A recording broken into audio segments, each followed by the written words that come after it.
10 साल से देश का होम मिनिस्टर कौन है? 10 साल से देश का होम मिनिस्टर कौन है? 10 साल से बॉर्डर सिक्योरिटी किसके अंडर आती है? 10 साल में कितने रोहिंग्या को डिपोर्ट किया? झारखंड चुनाव से पहले इन्होंने वहां भी रोहिंग्या शुरू किया था। झारखंड का चुनाव खत्म हो गया, आज शहजाद पूनावाला लिस्ट दें झारखंड से कितने रोहिंग्या को इन्होंने डिपोर्ट किया। कुछ नहीं बोल पाएंगे ये, क्योंकि देश में रोहिंग्या अगर कोई ला रहा है, कोई बसा रहा है, तो शहजाद पूनावाला की सरकार है और कोई नहीं लेके आ रहा है। एक तरफ बांग्लादेश में हिंदू काटे जा रहे हैं और शहजाद पूनावाला की सरकार बांग्लादेश में चावल भेज रही है। क्यों चावल भेज रहे हो आप बांग्लादेश में? आप आज स्टैंड लो कि आप बांग्लादेश में चावल नहीं भेजोगे। शेख हसीना को क्यों रखा हुआ है आपने देश में? वापस भेजो उनको बांग्लादेश। क्यों रखा हुआ है शेख हसीना को हमारे देश में? बांग्लादेश का अगर कोई दोस्त है तो शहजाद पूनावाला उनकी पार्टी है। और अब आइए नहीं, अब आप आइए। अब आप बोल रहे हैं कि दिल्ली के लिए, आप ये मुझे बताइए दिल्ली के लिए आपने क्या किया है? पिछले 10 सालों से दिल्ली का लॉ एंड ऑर्डर आपके जिम्मे है। दिल्ली में केंद्र सरकार के जिम्मे सिर्फ 2 चीजें आती हैं, लॉ एंड ऑर्डर और दूसरा जमीन। पहले लॉ एंड ऑर्डर पे बात करते हैं। पिछले 10 साल में लॉ एंड ऑर्डर पे आपने क्या किया है? आज की तारीख में दिल्ली पुलिस में 2 लाख वैकेंसी हैं। आपने वैकेंसी क्यों नहीं भरी? आप ये बताइए, दिल्ली को rape capital of the world का दर्जा जो दिया है वो आपकी सरकार की वजह से दिया गया है। दिल्ली को एनसीआरबी ने कहा है most unsafe metropolitan of the country. पूरे देश में मेट्रोपॉलिटन है। रोज दिल्ली में मर्डर हो रहे हैं, चेन स्नैचिंग हो रही है, फिरौती हो रही है, किडनैपिंग हो रही है, बच्चों का रेप हो रहा है। क्या कर रहे हैं अमित शाह जी और मोदी जी? क्या कर रहे हैं? सिर्फ हाथों पे हाथ रख के बैठे हुए हैं, कुछ नहीं कर रहे हैं। दिल्ली में इस समय महिलाएं इतनी ज्यादा डर रही हैं कि शाम को महिलाओं ने वॉक करना बंद कर दिया है। उसके लिए कौन जिम्मेदार है? एक सेकंड, मुझे मेरे सवाल भी लेने दीजिए, आप आपस में काउंटर करते रहिएगा। लॉ एंड ऑर्डर पे मैंने बोला, आप मुझे जमीन पे बोलने दीजिए।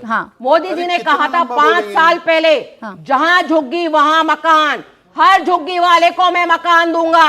दिल्ली में 15 लाख लोग झुग्गी में रहते हैं, 4,500 अगर मैं बयानों पर जाऊंगी ना रीना जी, अगर ऐसा रहा तो 200 साल तक आप झुग्गी। ठीक है रीना जी, मैं अगर बयानों पर जाऊंगी तो बयानों पर बहस बहुत लंबी हो जाएगी। आप तमाम नेताओं के बयान हैं जिनके जवाब शायद आप लोग नहीं दे पाएंगे, चाहे यमुना पर ले लीजिए, चाहे आप पोल्यूशन पर ले लीजिए। यमुना पर कहा था ना वोट नहीं देना हमें, आज आप वोट मांग रहे हैं कि हमने यमुना साफ नहीं किया है।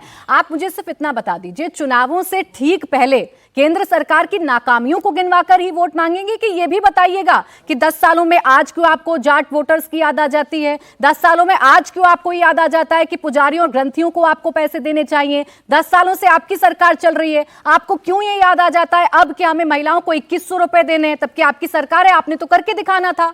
वादे क्यों? बोलूं? हाँ बोले ना। प्राची जी देखिए, हर सरकार का 5 साल का कार्यकाल होता है।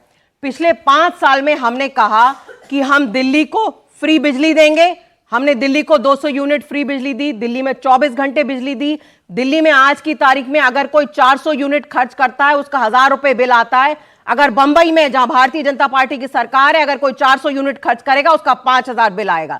हमने दिल्ली में कहा कि हम महिलाओं को फ्री बस ट्रैवल देंगे। हमने वो अपना वादा पूरा किया। पूरे देश में पहली सरकार थी जिसने महिलाओं को फ्री बस ट्रैवल दी। हमने दिल्ली में कहा कि हम बुजुर्गों को तीर्थ यात्रा करवाएंगे, हमने बुजुर्गों को तीर्थ यात्रा करवाई। हमने दिल्ली में कहा कि हम दिल्ली के स्कूल बढ़िया बनाएंगे। लास्ट बोलने दीजिए मुझे। अपनी विचारधारा से कितनी बार यू टर्न मारिएगा? मैंने दोनों को बराबर दिया, मैंने दोनों को बराबर दिया है। 10 सेकंड मुझे सिर्फ इतना बता दीजिए, अपनी विचारधारा से कितनी बार यू टर्न मारिएगा? आपकी तो नहीं थी ना राजनीति आरक्षण पर, जातियों पर या सनातन पर या किसी धर्म पर राजनीति करने की, आपकी तो विचारधारा नहीं थी, लेकिन आज कर रहे हैं ना आप इन चुनावों में। देखिए प्राची जी, हमारी विचारधारा ये है कि हर किसी को बराबर सम्मान मिलना चाहिए, बराबर अधिकार मिलना चाहिए। हम ये नहीं करते हैं कि हम एक समुदाय को गाली गलौज करें। जब भी हमसे पूछा जाए कि आपने क्या किया, महंगाई कम करी, अरे नहीं हिंदू खतरे में है, आपने क्या किया वो खतरे में, वो हमारी विचारधारा नहीं है।